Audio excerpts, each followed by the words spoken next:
من الفرجان القديمة التي تتشابك بيوتها ألفة ومحبة، من السكك الضيقة التي تطل عليها الشبابيك المزخرفة، من البراحات التي كانت مسرحا للأطفال، من جدران الطين التي تتزاحم عليها شعارات وكتابات ولوحات رسمت بالفحم، من ألعاب البنات وأهازيجهن ومناكفات الأولاد وهوشاتهم، من العمق الذي اختلط فيه لون البحر بصوت النهام، بعبق البخور، بطعم الماضي الذي يصارع النسيان، من عيون الصغيرات اللاتي ينظرن بفرح ممزوج بالغربة. نشاهد أعمال فنان سعى جاهدا على حفظ ذاكرتنا، وهو ذاته شكل جزءا جميلا من ذاكرتنا. أطفالنا الأعزاء، أهلا وسهلا فيكم والفنانين والفنانات الصغار اللي قاعد يشوفون البرنامج. نرحب فيكم في لقاء جديد ونقول لكم يعني شكرا على متابعتكم البرنامج.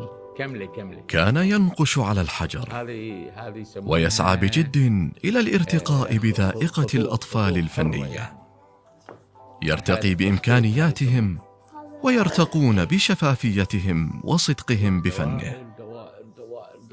واكتشف أن المعلم بات يتعلم من الأطفال أكثر مما يتعلمون منه. بطريقة عملية بسيطة كان يمارس عشقه الأسبوعي أمام الكاميرات في بناء جيل محب للألوان، قريب إلى الفن، متحفز للإبداع. كان لبرنامجه وقتا محفوظا في ذاكرة الأطفال، يترقبون حضوره على الشاشة الفضية ليحاكوا تجاربه اللونية وأساليبه الفنية. كان يحمل مرسمه على كتفه ويدخل إلى بيوت الناس وقلوب الأطفال، ويروي عطشهم للفن والجمال والمتعة. حارب القباحة بالجمال، والقيود بالإبداع، والضحالة بعمق الألوان. مارس دور الفلاح الصبور الذي غرس بذور الفن في المفازات الجرداء أمام تجاهل البعض وسخرية الآخر. ويقف الآن مزهوا أمام أشجار تثمر إبداعا وتخلق وعيا مختلفا وتلون الفضاءات الفارغة. علم جيلا من الفنانين الذين يدينون له بالفضل، متفاخرين بأنهم كانوا تلاميذ في مدرسته. استضافني الفنان محمد الشيخ في برنامجه الشهير الفنان الصغير. كان عمري وقت ذاك 12 سنة، كنت ثانية متوسط أيام السيستم القديم. طبعا البرنامج هذا اللي أثر فينا كلنا، ما حد ما يعرف البرنامج من جيل السبعينات والثمانينات والتسعينات، اللي أضاف بصمة كبيرة حق كثير من الفنانين. كلنا كنا ننتظر فقرة ما بعد المقابلة اللي كان يسوي أفكار جديدة، سواء من قص ولزق بالأوراق أو طباعة أو كل يوم ننطر فكرة جديدة، وبعد ما يخلص البرنامج نركض للمكتبة نشتري الأدوات والخامات عشان نقلد الفكرة اللي سواها. فبعد العمر هذا كله وجمعني في معارض، بعد ما صرنا فنان، يعني ما بيقول فنانين، رسامين، التقينا فيه مرة ثانية واسترجعنا ذاك الزمان. لقيته بصراحة ما زال يحتفظ بحيويته وتلقائيته اللي استمدها من كثر معاشرته مع الطفل. هو فنان مو بس في فنان في أخلاقه، فنان في أسلوب فنه اللي يحاكي إدراك الطفل، وهذا شيء صعب. في مدارس حاليا كثيرة تحاول توصل حق تلقائية وعفوية الطفل. ما شاء الله عليه من خلال فنه ولوحاته نحس في انعكاس كبير من تأثير برنامج فنان الصغير.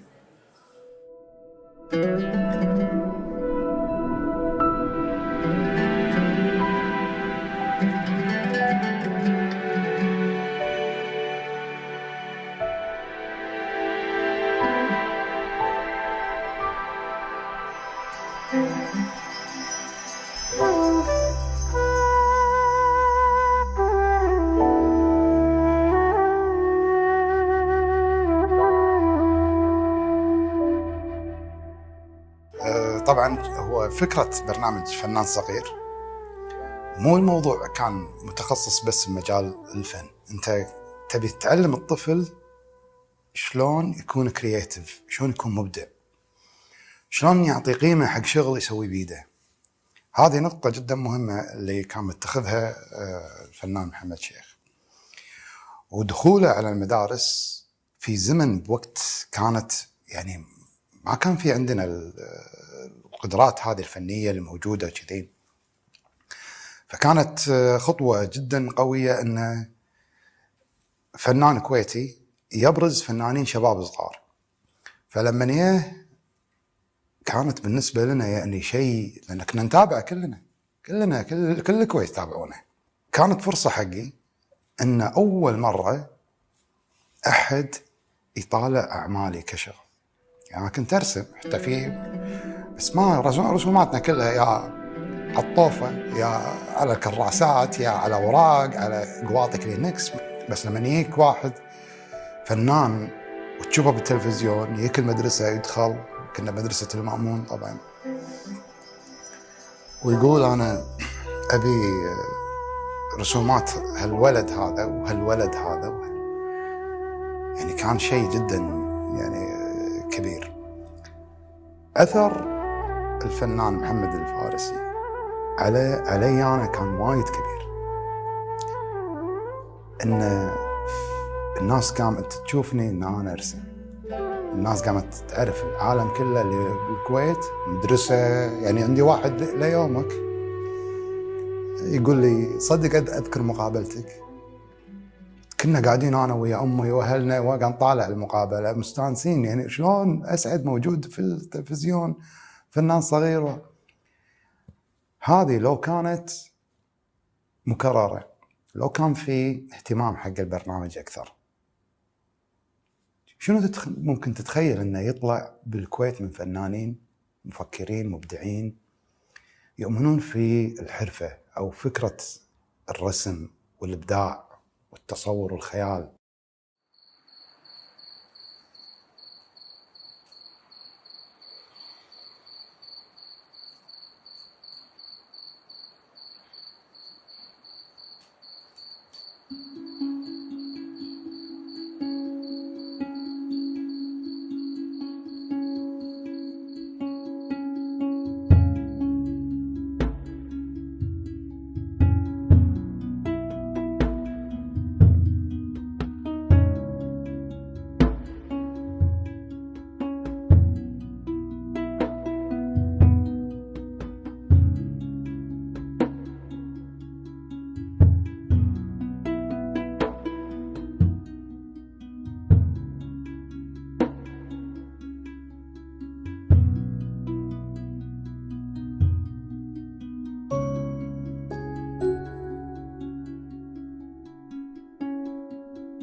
في معرضه الأول من وحي الطفل، كان الأطفال بألعابهم الشعبية، ملابسهم الملونة المزركشة، رقصاتهم وأغانيهم المحببة، أساليبهم وخطوطهم المميزة شاخصة في لوحاته، قريب منهم رغم علمه صعوبة مجاراة الأطفال في إبداعاتهم الصادقة.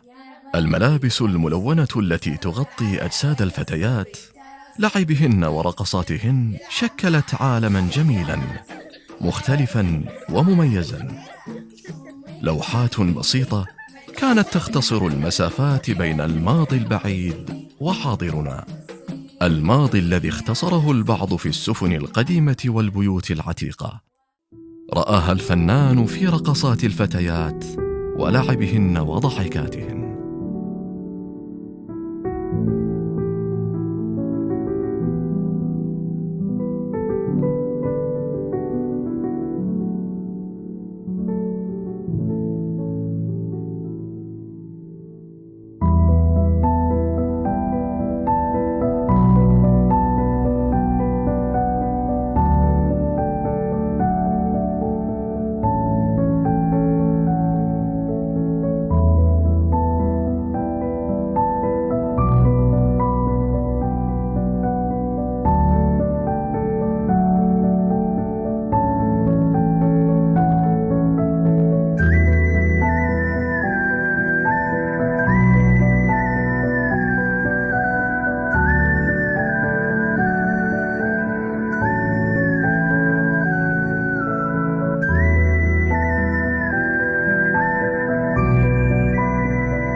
من عالم الطفولة إلى عالم الحروفيات الكاليغرافي، من عالم الطفل البدائي إلى سحر الأحرف البدائية، قبل أن تمتزج وتشكل كلمات وفقرات وقصصا وأشعارا. تمرد بهدوء على أسلوبه حتى لا يقيد نفسه في قالب واحد، أسيرا لإنتاجه القديم الذي سيفقده التجديد. مزج بين أوراق الخطاط ولوحات الفنان، بين أقلام الخطاط وفرشاة الفنان، بين أحبار الخطاط وألوان الفنان، بين عين الفنان الذي تأسره الألوان والأشكال وروح الخطاط الذي تأسره الأحرف والنقاط. فكانت الأحرف تنساب باتساق على اللوحات، تتمازج فيها الأحرف المجردة لتبني عالمها الخاص. شكلت لوحاته قصصا وأشعارا ونصوصا تحاكي خياله المبدع. أحرف تتشابك وتتفرد، تمازجت فيها الألوان بالأصوات، خلق من تجريدها تجريدا آخر. تتماشى الأحرف مختالة على لوحاته لتخلق واقعا مختلفا ومميزا للأحرف التي خلقت الحضارات وحفظتها. أحرف تتعانق وتتراقص مع بعضها كعاشقين، انحناءات أمواج من بحر الأحرف، سحابات تمطر جمالا، جناحي فراشة تسعى لحريتها، نبتة برية تنمو شامخة في كتل الأحرف، لمسة الخلق التي أوجدت الإنسان، أحرف الخالق التي علمت الإنسان من أول حرف. أحرف أنزلت السكينة على البشر، وأنزلت السكينة على ريشة الفنان الذي تنقل كمهاجر باحث عن الجمال بين الأحرف المجردة.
نقل قلبه بين الأساليب، لكنه عاد إلى حبه الأول، إلى الفرجان والبيوت والناس الذين زرعوا ذاكرته بالأغاني والأهازيج والألعاب، إلى الفتيات الجميلات اللاتي شكلن عالمه الخاص بين دفتي لوحاته. عاد يحمل فرشة بلون، عيون الفتيات وكحلهن بلون، أمواج شعرهن بلون الرسومات الفحمية الأولى على جدران بيوت الطين. حمل فرشاته هروبا من غابة الألوان إلى السهول الممتدة باللون الأسود ودرجاته، ولعله كان هروبا من تلون الأشياء والوجوه إلى شفافية اللون الواحد. غطى مساحته البيضاء بصريح الأسود وبصدق الخطوط السوداء. لم يكن أمام تجربة سهلة بسيطة كما توحي للوهلة الأولى، بل تجربة تحتاج إلى خبرة في استخدام الأدوات وعمق في الرؤية، تجعله يخلق لوحات بسيطة قريبة إلى وعينا وأفكارنا وذائقتنا. مارس سحره بالأسود على لوحاته، فكانت الفتاة بالأمواج المسدلة على كتفها وملابسها التقليدية قريبة من وجداننا، ومن زوايا عيونها وتحت النجوم التي تتلالأ على ليل شعرها ننظر إلى عالم مختلف، ونسمع بهمس أصوات غزل الشعراء وطرب الغناء السامري والخماري.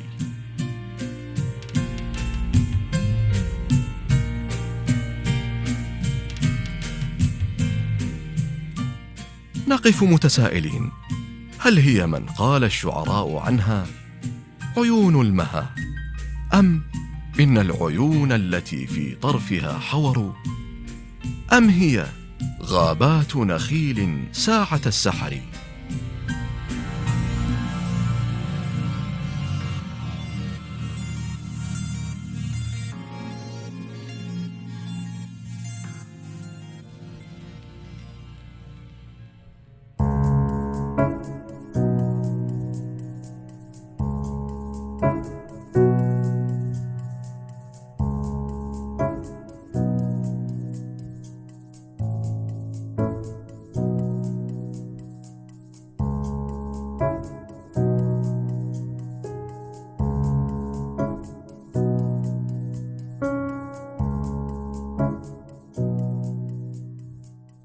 في سياق إنتاجه الفني الذي استمر أكثر من 4 عقود، أقام الفنان محمد الشيخ العديد من المعارض الشخصية والجماعية داخل الكويت وخارجها: إسبانيا، سلطنة عمان، مونte كارلو، ولندن كانت أبرز محطاته. وقد نالت معارضه إعجاب جمهور النقاد والمحبين للفن التشكيلي.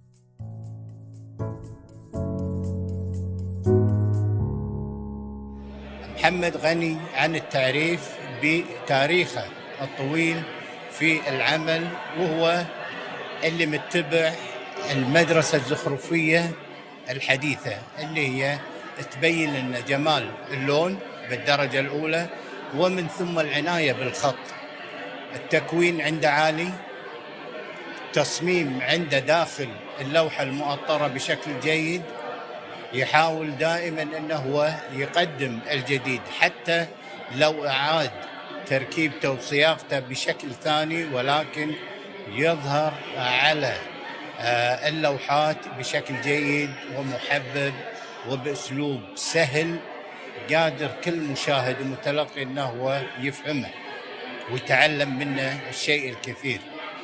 محمد بأسلوبه هو يتعب فيه بشكل كبير من حيث الدقة أو من حيث التصميم، ولكن من حيث المشاهدة والاعتراف فيه هو سهل الممتنع، لأنه ما يعتمد على اللي هو المجهول أو الرمزية الغير معروفة، ولكن رمزية ورموز وأشكال وإشارات كلها محببة ومعروفة لدينا، سواء كانت في الحرف أو كانت بالشكل أو كانت بالموضوع ككل.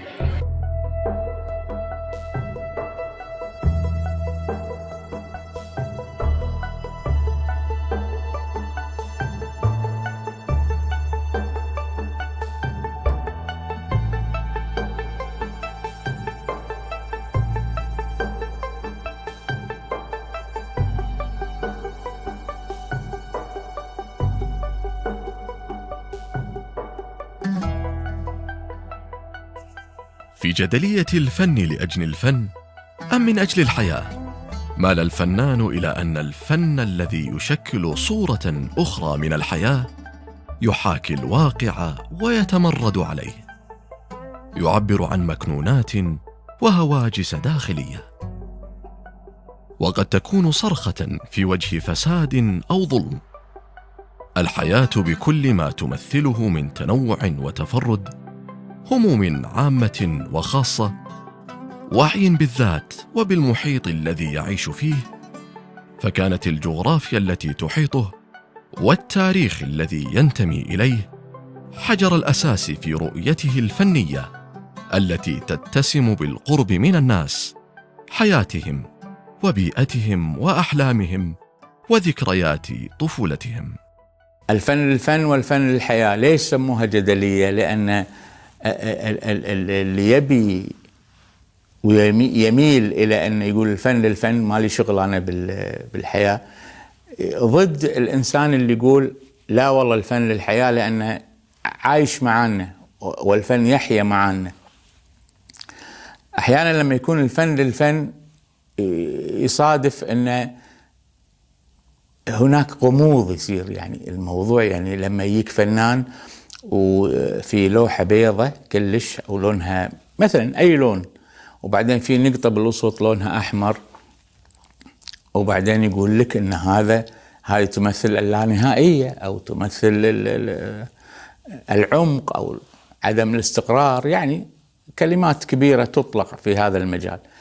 هني الفن للفن هو قاصد شيء، بس تلقي المتلقي للموضوع يعني يخليه شوية مرتبك، هل يصدقه ولا ما يصدقه.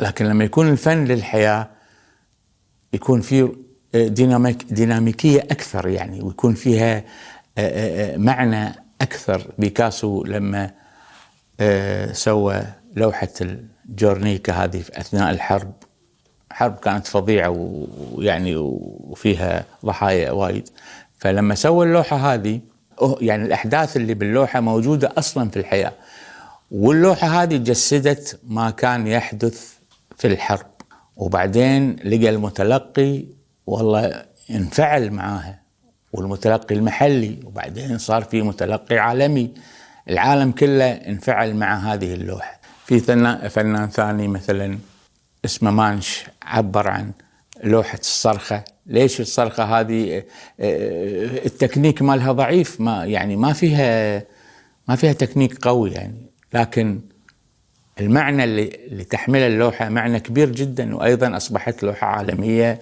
وبأسعار خيالية. أنا شخصيا ما أفرض رأيي على الآخرين، بس أنا شخصيا أؤيد مقولة الفن للحياة، يعني أنا أشتغل بهذا الأسلوب.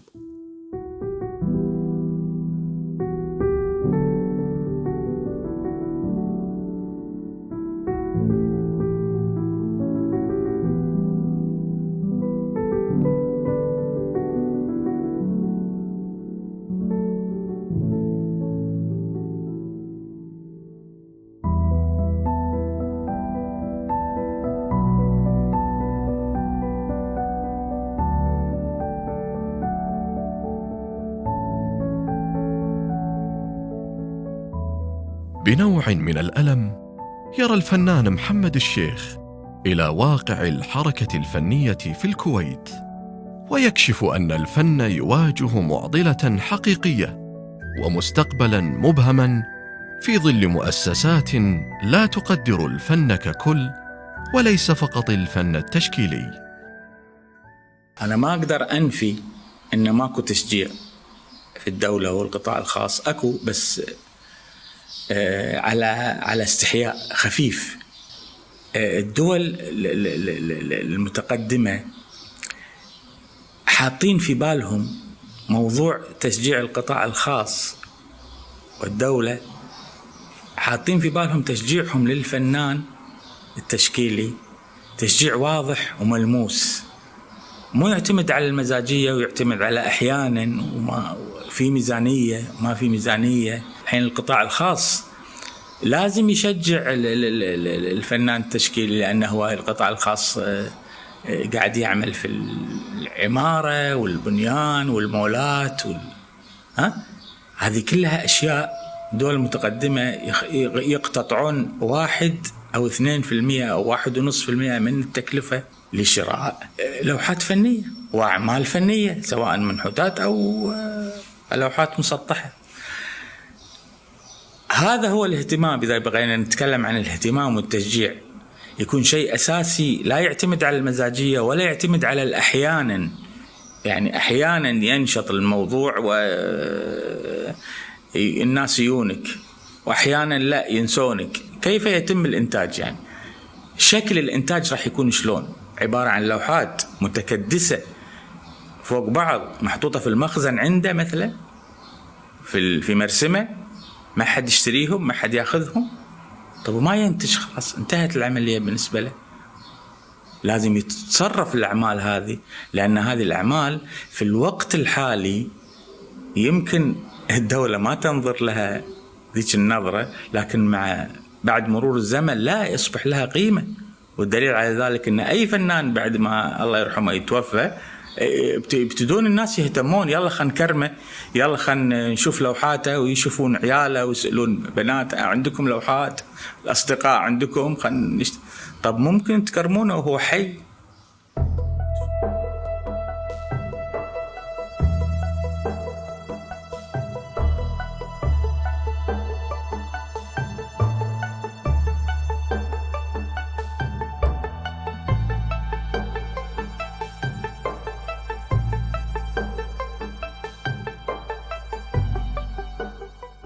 والمعضلة الأكبر ليست في عدم الدعم فقط، بل وصلت إلى عدم تقدير وفهم الفن.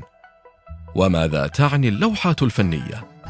مع الأسف بات الجمهور يتعامل مع اللوحات كأي سلعة في السوق، ومجرد لوحة تشغل حيزاً مكانياً في جدران البيوت الفخمة. يريدون لوحات بلون الأثاث والستائر والسجاد. الوعي هذا لازم ينزرع في الأطفال الناشئة الصغار، في المدارس. يكون الاهتمام في الرياضيات واللغة العربية مثلا والجغرافيا، نفس الاهتمام أيضا موجود في التربية الفنية، لأن هي الفن فيه أيضا تربية. فأنت ما في يعني شلون تقدر تحسس التلميذ الصغير إن هذه المادة، غير من وعيه شوي إن هذه المادة مهمة.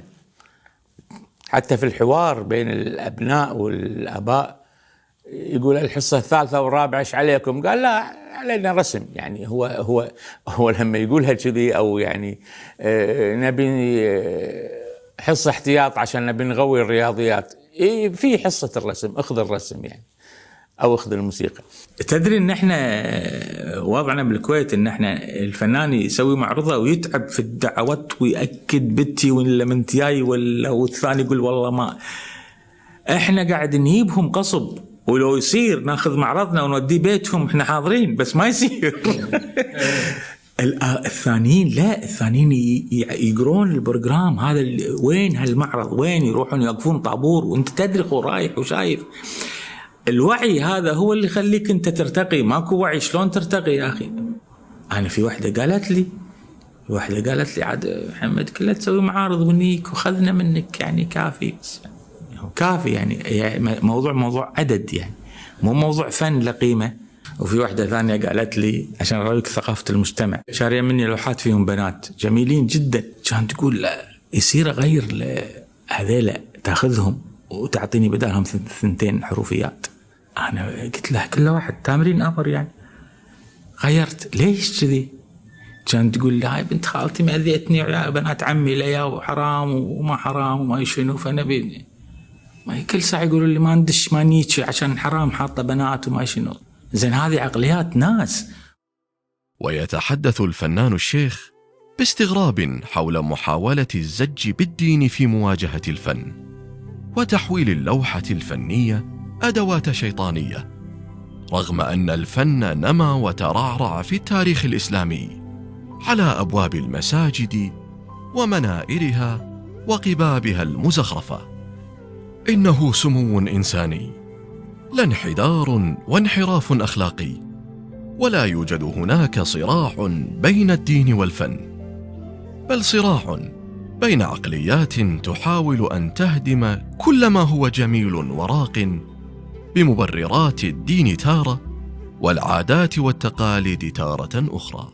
أنت تقصد إن إحنا نبي نرتقي بالفن. أحيانا في هذه الفكرة يحصل لك نوع من المعوقات، يعني أشياء توقف في طريقك يعني. ومن أقوى المعوقات هذه موضوع أن ممنوع، لا يجوز، ما يصير ترسم يعني، لأن الرسم حرام، الموسيقى حرام، وايد أشياء حرام. وعلى مر التاريخ وايد أشياء حرام طلعت، وبعدين اكتشفوا في الآخر أنها هي ما لها علاقة لا بالحلال ولا بالحرام. النية في الموضوع يعني، أنت يعني الفنان شاب قاعد يسوي عمل تشكيلي فني، نيته شنو يعني؟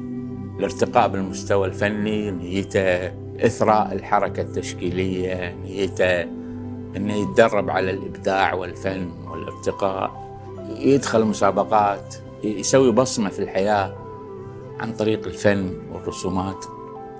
إذا هذه نيته فهي مشروع، يعني عملية مشروعة. أما إذا سوى له سكالبشر مثلا يعني نحت وحطه وقام يعبده، هني الحرام يعني. ما انت هو الحرام انك انت تتخلى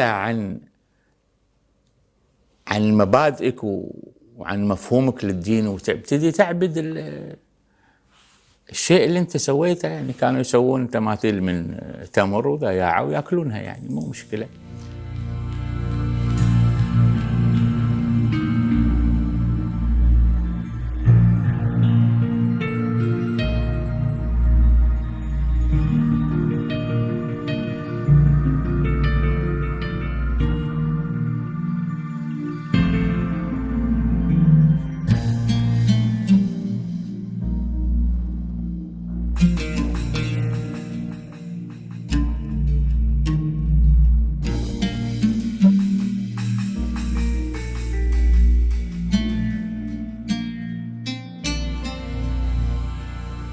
فنان صادق مع نفسه وجمهوره، مؤمن أن الفن هو أحد مرتكزات أي مجتمع حي، تبرز إمكانياته وتخلد إنجازاته. إن الفنانين وأدواتهم منذ العصور القديمة هم حفظوا بنحتهم على الحجارة ورسمهم على الجدران، وليس العساكر وأسلحتهم ولا السياسيين ومخططاتهم هم من حافظوا على ذاكرة الإنسان الذي يقف معتزا بتراثه وإبداعاته. أخرج الفن من الصالات المغلقة ودخل ببرنامجه إلى البيوت وقلوب الأطفال، ساعيا إلى خلق جيل يحملون ذائقة فنية تنعكس على حياتهم بكل صورة، هادفا إلى بناء ثقافة ووعي جمالي في الناشئة، ليحمي المستقبل ببيئة بصرية نظيفة في مقابل التلوث البصري الذي يحيط بنا.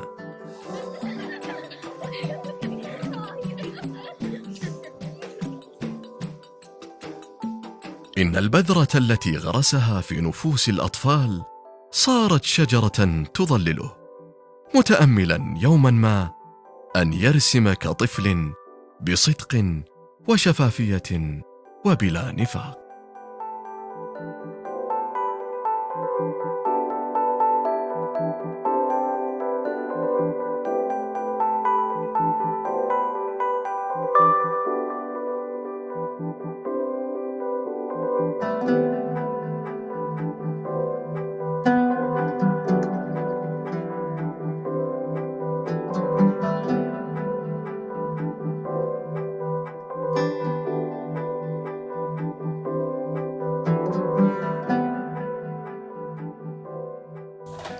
يلا الحين نبتدي اي مرحله الحين؟ مرحله الالوان. اي نحط بالنا عاد على الاشكال. هذا الشكل اللي قاعد تلونينه شنو هذا؟ مفنوف البنوته الصغيره. يا حليل هالبنوته صغيره كلش هذه. كمل على الاحمر شويه او الاخضر، كمل عليه، يمكن في مكان ما في الوان، كمل شويه. سويت اسود واخضر. اي يعني شويه، شوف في مكان ما في لون. يلا آية الحين باقي لك وايد صح آية؟ لا كيفك انت لا تستعجلين، قسمي شوي شوي، ما دام انت الوانك نظيفه وتمام، ما تطلعين على الخط صح؟ ايه شاطره. هذا الجزء هذا شنو هذا؟ بيتها الجديد. يعني هذا البيت الجديد؟ والثاني نار فيه. وين القديم عيد؟ هذا القديم اللي صار فيه نهر؟ خوش كلام. هذه شنو فراشه ولا شنو هذه؟ علم الكويت. علم الكويت ايه. مالت يدتها. ايوه دوائر دوائر دوائر دوائر شيلوا. طبعا هذا اللي قاعد يشوفون اللقطه الحين لازم يعرفون ان هذه اسمها مرحله التخطيط، واليهال الصغار اللي في الروضه او قبل الروضه شوي يسوون تخطيط كذي. يلا شنو بعد؟ ورده؟ ترسم ورده؟ راح ارسم امريكا. امريكا. يلا العلم، يلا ارسم ارسمي ارسم.